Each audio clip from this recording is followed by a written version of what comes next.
네, 신성관 작가입니다. 오늘은 대학원 진학에 대해서 한번 얘기를 해보겠습니다. 이 영상을 보고 계신 분들 중에 학부생도 있겠지만 이미 직장에 취업해서 일하고 있는 직장인들이 많을 겁니다. 그래서 자기계발을 할 때 대학원을 진학해서 학위를 취득해 말어 이런 고민을 하고 계신 분들이 아주 많을 겁니다.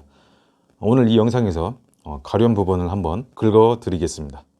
일단 제 결론부터 말하면 어줍지 않은 자기계발에 시간과 비용, 투자를 하느니 차라리 대학원이라도 가서 학위를 취득하는 게 훨씬 남는 장사다. 이게 저 결론입니다. 그러면 일단 하나하나씩 한번 따져봅시다. 만약에 여러분이 마케팅에 대해서 관심이 많다. 그래서 마케팅에 대한 책을 100권, 200권 읽었다고 합시다. 근데 그걸 어디 가서 어떻게 증명할 겁니까? 책을 많이 읽어서 마케팅에 대한 전문 지식을 많이 쌓았다. 이거는 자기 주장에 불과하죠.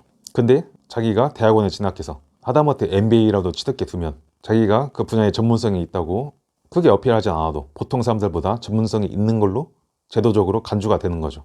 그런 효과가 분명히 있는 겁니다. 그래서 제가 어줍지 않은 자기계발에 시간과 돈을 투자하느니 차라리 학위라도 취득하는 게 훨씬 남는 장사고 실리를 추구하는 방향이 맞다. 제가 그렇게 말씀을 드린 겁니다. 어차피 우리 사회에서는 전문적인 지식과 기술을 가진 사람들을 항상 필요로 합니다.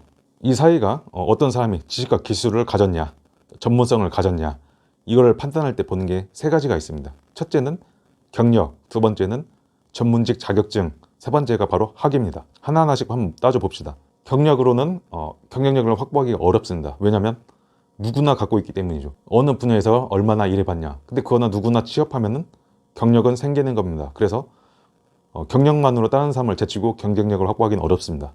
두 번째, 전문직 자격증. 판검사가 되기 위해서, 변호사가 되기 위해서는 변호사 시험에 합격해서 자격증이 있어야죠.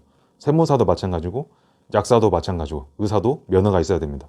있으면 물론 엄청나게 좋겠지만 그런 자격증을 취득하려면 우리가 인생을 걸어야 되는 모험의 길을 떠나야 됩니다. 시간과 비용을 대단히 많이 투자해서 되면 다행이지만 안 되면 그만큼 인생에서 손실을 감내를 해야 되죠. 근데 우리가 지금 생각하는 거는 위험을 좀 최소화하고 안정적이고 좀 더 확실한 방법으로 전문성을 좀 인정받고 이득을 취할 수 있는 그런 자기계발이 무엇이냐. 지금 우리가 지금 여기에 관심이 있는 거죠. 그래서 우리는 세 번째, 대학원에 진학해서 학위를 취득하는 것에 대해서 한번 생각을 해봐야 됩니다.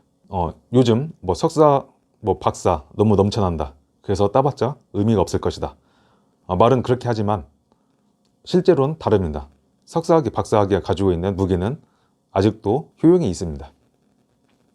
특히 이제 문과보다 이과가 더 그런 경향이 강한데 학사냐, 석사냐, 박사냐에 따라서 기업에 취업할 때 시작하는 직책이 달라지고 연봉 처음 시작점이 달라지기도 합니다. 실제로 그런 기업들 많이 있습니다. 아직 우리 사회에서 석사와 박사가 그 타이틀이 주는 그 권위와 무게감은 아직 무시할 수는 없습니다. 꼭 취업뿐만 아니라 우리가 자주 보는 유튜브를 한번 보십시오. 이제 먹방이나 이런 전문성 없는 그런 채널 말고 좀 전문적인 지식과 정보를 가지고 사람들한테 정보를 전달하는 그런 유튜브 채널들을 보면은 최소한 박사까지는 아니더라도 석사학위는 하나 가지고 운영하는 경우가 많습니다.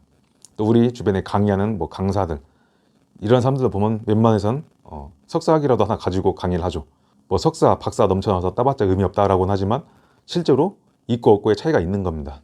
저도 경영학 석사학위를 취득하고 지금 박사과정 중에 있는데 제가 학위가 있음으로 인해서 박사과정을 밟고 있음으로 인해서 받는 사회적 시선이 분명히 있습니다.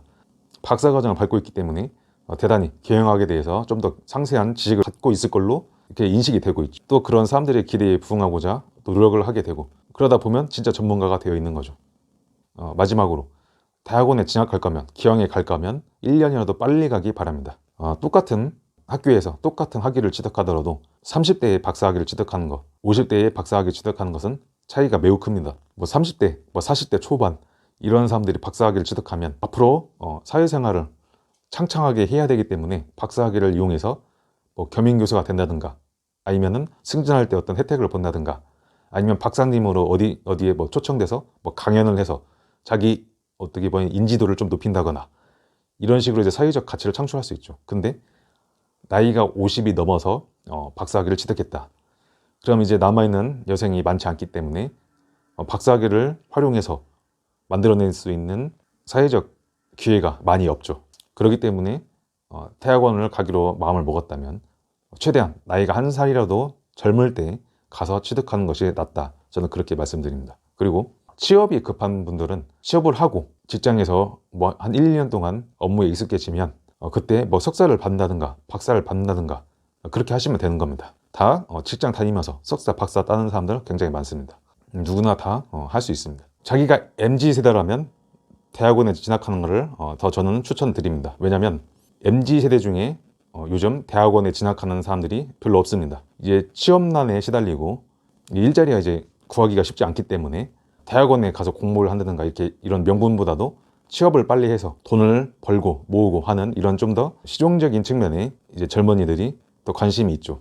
그렇기 때문에 좀 역발상을 해보면 지금 MZ세대들이 대학원을 진학해서 학위를 취득해 두면 나중에 40대, 50대가 되면은 경쟁력을 갖출 수 있는 계기가 된다. 저는 이렇게 봅니다. 오늘은 여기까지 하겠습니다. 감사합니다.